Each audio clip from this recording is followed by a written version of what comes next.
big matchup today between Ole Miss and Alabama. We sent WTVA's Sammy Roebuck and Jason Williams to Tuscaloosa. And now here is Jason Williams joining us live from the quad with a full look at those highlights. Jason? That's right, guys. I'm live on the Walk of Champions in front of Bryant-Denny Stadium in Tuscaloosa, and we had a great game today. Now, there's been a lot of talk this week.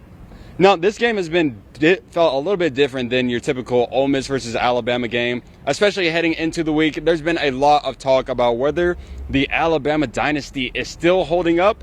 So let's take a look at how the Alabama Crimson Tide held up today. Right here, Lane Kiffin is making his second trip back to Bryant-Denny as head coach of the Ole Miss Rebels.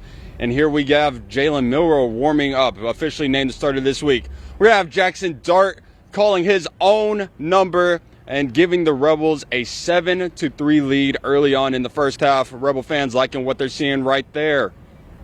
Now, we're in the second half now, and it's still been a defensive struggle in this game as it was 7-6 at halftime.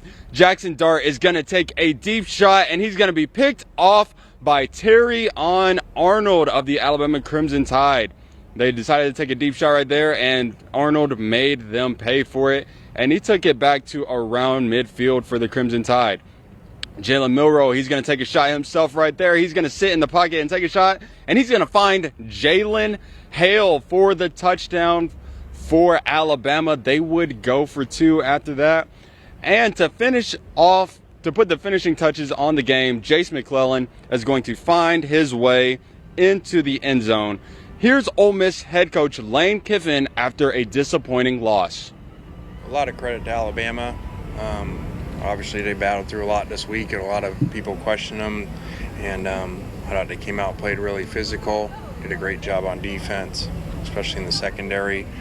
We really struggled on third down, which is a big part of the game, and thought we did some good things on defense at times, but the whole thing was to not let this quarterback throw it over our head and make him work it downfield, and ended up going over our head twice for two big plays. I felt like our whole team felt like this was the year to get them.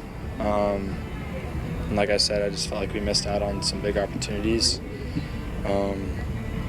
Didn't convert some third downs, got stuck into some third and longs, and when you get in a third and long against them, it's really hard. So, this is just really disappointing because we, as a team, felt like this was the year to get them.